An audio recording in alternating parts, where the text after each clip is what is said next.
আসসালামু আলাইকুম। Ghost TV অফিসিয়ালের পক্ষ থেকে আজ ছোট ছোট কিছু ঘটনা দিয়ে সাজিয়েছি আজকের এপিসোড। চলুন সরাসরি ঘটনায় চলে যাব।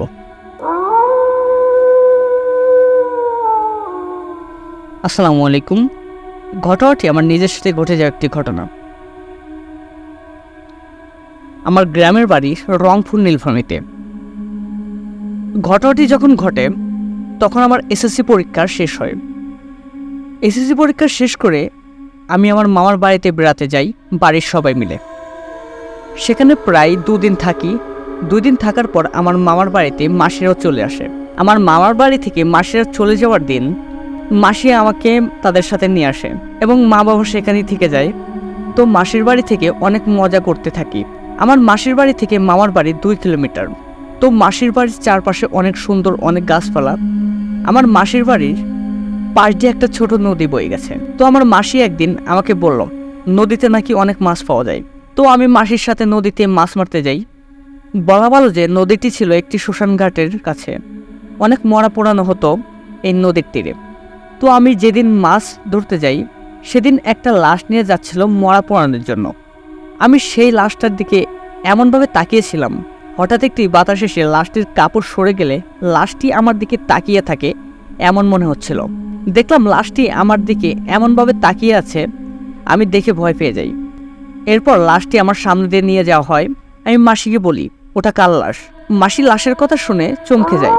তিনি বলেন কিসের লাশ? আমার মাসি নাকি কোনো লাশই দেখতে পায়নি। এটা শুনে আমি আরও ভয় পাই আর ভাবি আমি কি দেখলাম, এটা কি আদৌ সত্য নাকি স্বপ্ন। তারপর মনের ভুল ভেবে আমরা মাছ মারতে শুরু করি। মাছ মারতে মারতে হঠাৎ একটা মানুষের হাতের কঙ্কাল আমার বড়শির হাতে উঠে আসে। আমি চিৎকার করি। আমার চিৎকার শুনে মাসি আমার কাছে আসে। এরপর এসব দেখে মাসিও ভয় পায়। সঙ্গে সঙ্গে মাসি আমাকে নদী থেকে উঠিয়ে নিয়ে আসে বাড়িতে। বাড়িতে আসার পর বিকাল থেকে আমার শরীরে অনেক জ্বর থাকে। প্রায় টানা 7 দিন জ্বর ছিল আমার শরীরে। অনেক ডক্টর দেখানো হয়, কোনো কাজ হয় না। তাই আবার আমার মামার বাড়িতে নিয়ে যায়। মামার বাড়িতে যাওয়ার পর আমার ঠাকুরমা আমার কাছ থেকে সব কিছু শুনে কি হয়েছিল সব শুনে তারপর আমার মামার বাড়িতে একটা বড় কবিরাজ বাড়ির কাছে নিয়ে যায় এবং আমাকে অনেক ঝাড়ফুঁক করে। তার পরের দিন আমি সুস্থ হই এবং এরপর আমার আর কোনো সমস্যা হয়নি। আমরা সরাসরি দ্বিতীয় ঘটনায় চলে যাব।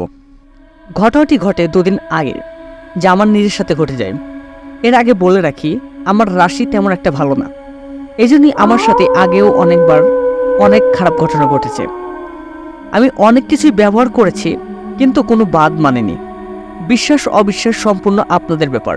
যে গরমের অবস্থা 42-43 ডিগ্রি তাপমাত্রা, সূর্য উঠে গেলেও আগুনের কাছে বসে রান্না করা যে কতটা জ্বালা তা শুধু গৃহবধূরাই ভালো জানে। তাই ভাবলাম ভোর ভোর উঠে গরমের কয়েকদিন রান্না সেরে ফেলব।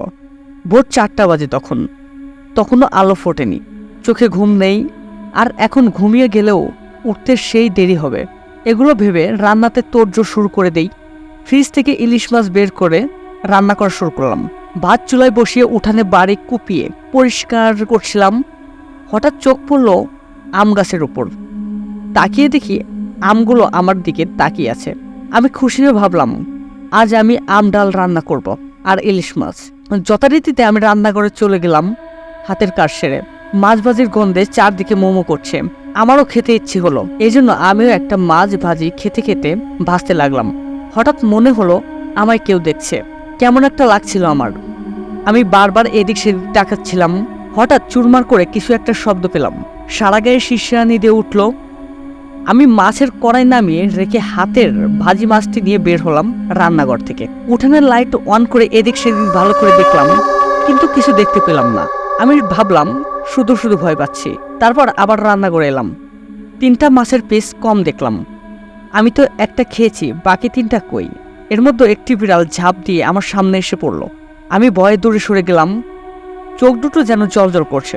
আমার আধখাওয়া মাছটি ছো মেরে নিয়ে দৌড়ে চলে গেল। বাকি 7টা মাছ আমি তাড়াতাড়ি রান্না করে ফেললাম। একটু একটু আলো ফুটছে। গাছ থেকে আম ছিঁড়তে লাগলাম ডাল রান্না করার জন্য। এমন সময় আমার জায়ের 7 বছরের ছেলেটা আমাকে ডাকছে আর বলছে, ও ছোট মা, এসো আমার সাথে, এসো না। আমি বললাম এত ভোরে তুই উঠছিস কেন? দেখলাম ও ছুটে চলে যাচ্ছে পাশের বাগানের দিকে। আমিও পিছু পিছু দৌড়াচ্ছি। আর বলছি, সোনা দাঁড়া, ওদিকে যাস না।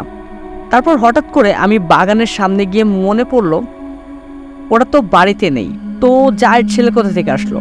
তারপর আমার সামনে আবার সেই কালো বিড়ালটি লাফিয়ে পড়ে। এবার আমার আর সাহস হলো না সামনের দিকে এগোনোর। আমি ওখানেই অজ্ঞান হয়ে গেলাম। তারপর কি হয়েছিল আমার আর মনে নেই। শাশুড়ি ঘুম থেকে উঠে আমাকে এখানে ওখানে খুঁজে কিন্তু পায় না। তারপর দেখে টেবিলের উপর ইলিশ মাছ রান্না করা আর ভাত। হঠাৎ করে আমার বর নাকি বাগানের দিকে যায় খুঁজতে গিয়ে দেখে আমার চারদিকে কয়েকটা আম পড়ে আছে, আর আমিও অজ্ঞান হয়ে আছি। তারপর তারা আমাকে ঘরে নিয়ে আসে। আমি সবটা বলি তাদের। আমার সাথে এমন হয় তারা জানে, এজন্য সন্ধ্যার পর আমাকে একা কোথাও বের হতে দেয় না।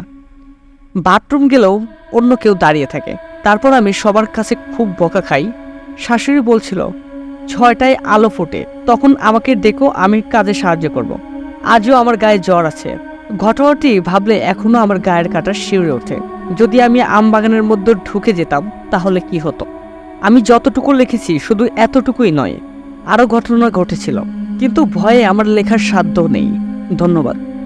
তৃতীয় ঘটনাটি ঘটে আমার মেজনানার সাথে। আমার মেজনানার নাম ছিল মুজিদ। সবাই একসাথে একই বাড়ি থাকে, মানে যৌথ পরিবার। নানা বাড়ি যাওয়ার সময় বাজার থেকে ক্ষেতের আইল ধরে হেঁটে যেতে প্রায় 10 থেকে 12 মিনিট সময় লাগতো। সেই আলের পাশে একটা 100 বছর পুরানো বট গাছ ছিল। লোকমুখে শোনা যায় সেই গাছ নাকি একটা খারাপ জিন থাকে, যার এক চোখ আর খুঁড়িয়ে খুঁড়িয়ে হাঁটে। বড় নানার পোস্ট অফিসে চাকরি করতেন। তখন ছিল বর্ষাকাল। সকালে বড় নানা নানিকে ফোন করে বলে মজিদকে বলিও অনেক টাটকা মাছ যেন নিয়ে আসা হয়, অর্থাৎ ইলিশ মাছ। নানা ফোন কেটে দিয়ে মেজো নানাকে বলে বাজারে যেতে। মেজো নানা বাজারের উদ্দেশ্যে রওনা দেয়। যেহেতু তখন বর্ষাকাল ছিল, তাই মেঘের কারণে সকালেও মনে হচ্ছিল যেন এখনই সন্ধ্যা নেমে আসবে। বাজারে পৌঁছানোর পর নানা মেজো নানা একসাথে বাজার করতে লাগলো। মেজো নানা বড় নানাকে বলল, ভাইজান, আজকের মাছ সস্তা আছে, 2-3টা বড় দেখে ইলিশ মাছ কিনেন। বাজার শেষ করে বড় নানা বলল, তুই বাড়ি যা, আমার কাজ আছে। মেজো নানা বাজারের ঝুড়িটা মাথায় নিয়ে বাড়ির উদ্দেশ্যে রওনা দিলেন ক্ষেতের আল ধরে। হাঁটতে হাঁটতে সেই বট গাছের সামনে পৌঁছায়। এমন সময় নানার নাম ধরে কেউ ডাকতে থাকে। কেমন একটা ভারী কণ্ঠে নানাকে ডাকছিল। নানাকে এমনভাবে ডাকছিল, মজিদ, মাছ নিয়ে যাচ্ছিস নাকি? ইলিশ মাছের গন্ধ পাচ্ছি। নানার বুকটা ধুকধুক করে উঠল। হঠাৎ নানার চোখ গেল বট গাছের ডালে। নানা দেখল এক চোখলা বড় লম্বা কে যেন পা ঝুলে বসে আছে। নানার বুঝতে বাকি নেই যে এই সেই বট গাছের খুড়োভূত, যার একটা চোখ আছে। নানা খুব ভয় পেয়ে দোয়া পড়তে লাগলো, আর সেই ভূতটি গাছ থেকে নেমে আসে নানার সামনে। ভূতটিকে নামতে দেখে নানা কিছু না ভেবেই সোজা বাড়ির দিকে দৌড় দেয়। সকালে বৃষ্টি হয়, সেই রাস্তা ছিল খুব কাদা। নানা দৌড়ে যাওয়ার সময় আছাড় খেয়ে পড়ে যায় ধান খেতে। পিছনে ফিরে দেখে একটা কুকুর খুঁড়িয়ে খুঁড়িয়ে নানার দিকে আসে। নানার সামনে এসে নানার দিকে লাফ দিয়ে হাওয়ায় মিলিয়ে যায়। নানা আবার উঠে রওনা দেয় বাড়ির দিকে। নানার মনে হলো 10 মিনিটের পথ আজকে যেন শেষ হচ্ছে না। একটু দূরে যেতেই নানা দেখল একটা বানর, যার শুধু এক চোখ, সে গাছের ডালে ঝুলে আছে। নানা আবারও দোয়া পড়তে শুরু করলো এবং সামনের দিকে দৌড়াচ্ছিল। নানা অনেক কষ্টে বাড়িতে পৌঁছায়। বাড়ির ভিতরে ঢুকতেই মেজো নানি জিজ্ঞেস করে, কি হয়েছে, গায়ে কাদা লাগলো কেন? তারপর নানা নানুকে সব ঘটনা খুলে বলে। সব শুনে নানু বলে একটা মাছ দিয়ে দিতে। নানা নানুকে বলে মাছ ওকে দেওয়ার জন্য কিনেছি নাকি। তারপর নানু বাজার নিয়ে বড় নানু সহ রান্না করতে যায়। হঠাৎ নানু রান্নাঘরের জানালা দিয়ে দেখল উঠানে শত শত কাক বসে আছে। সেখানে একটা কাক খুঁড়িয়ে খুঁড়িয়ে হাঁটছে। নানু আবার নানাকে বলে একটা মাছ দিয়ে দেন, কিন্তু নানা সেই একই কথা।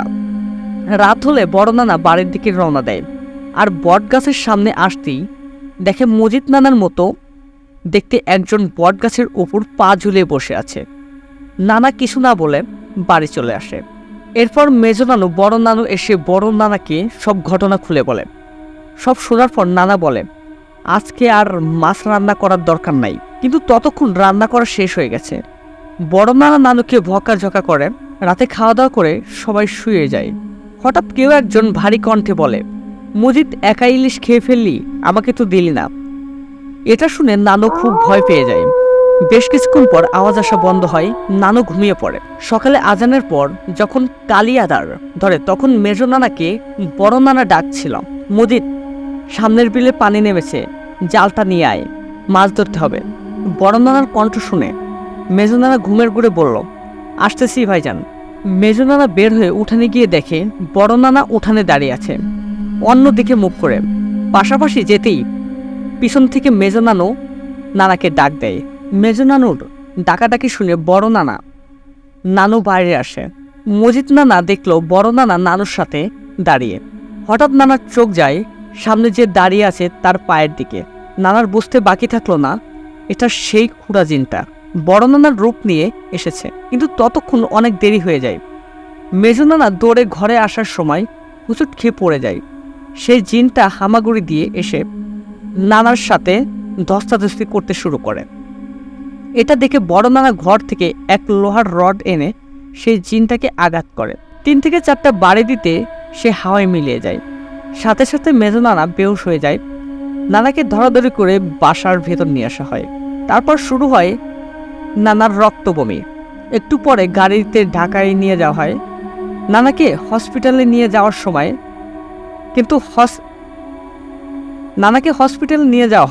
কিন্তু হসপিটালে পৌঁছার আগেই নানা মারা যায়। এখানে শেষ হয়নি। নানা মারা যাওয়ার পর নানু পাগলের মতো হয়ে গিয়েছিল। পরে নানুকে হুজুরের কাছে নিয়ে যাওয়া হয়। হুজুর ঝাড়ফুঁক করে তাবিজ দেয় আর বাড়ি বন্ধ করে। পরে এলাকার মুরব্বীদের পরামর্শে কয়েকটি মসজিদের ইমাম দিয়ে সেই বটগাছের নিচে মিলাদ করে 101টি পেরেক মারা হয়। তারপর থেকে কেউ সেই খুড়া জিনটিকে আর কেউ দেখেনি। সামান্য একটা ইলিশ মাছের জন্য নানাকে অকালে প্রাণ দিতে হয়। আজও নানির বাড়ি যাওয়ার সময় সেই বটগাছের নিচ দিয়ে যেতে হয়।